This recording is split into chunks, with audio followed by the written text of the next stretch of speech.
Dragon Canoe was a famous war chief among the Cherokee who decided the Americans to the east were encroaching on Cherokee lands.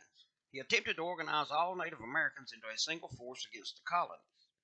While Dragon Canoe operated in eastern Tennessee, Doublehead operated mostly in central Tennessee. Doublehead commanded a warring tribe of Cherokee, Creek, Shawnee, and others called the Chickamauga.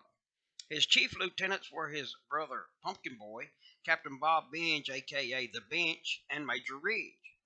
Captain Benge was a red-haired Cherokee. His father was Scottish and his mother a full-blooded Cherokee Indian, but he considered himself Cherokee first.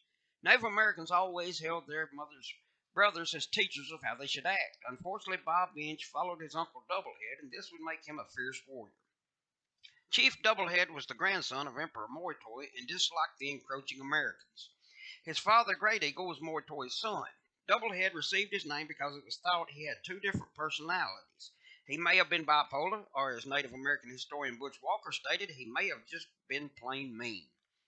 Two Americans bragged to the newspapers that they would kill Chief Doublehead. They were men named Overall and Burnett.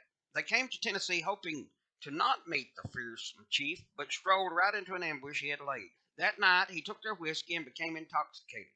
At this point, he decided to cook and eat his enemy. This was not a Cherokee custom, but Doublehead decided it would strike great fear into the encroaching Americans.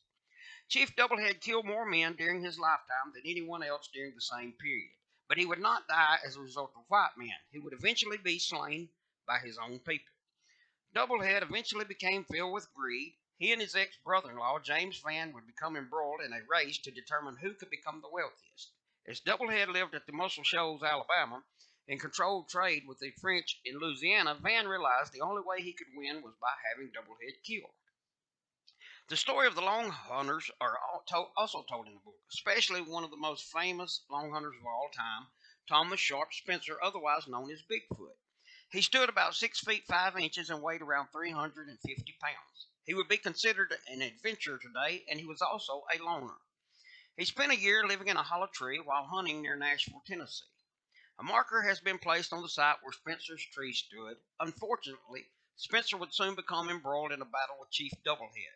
It is quite possible that these long hunters did as much to damage the Native Americans than encroaching settlers because they killed off all the area's game for sport, leaving the Indians without enough food for survival.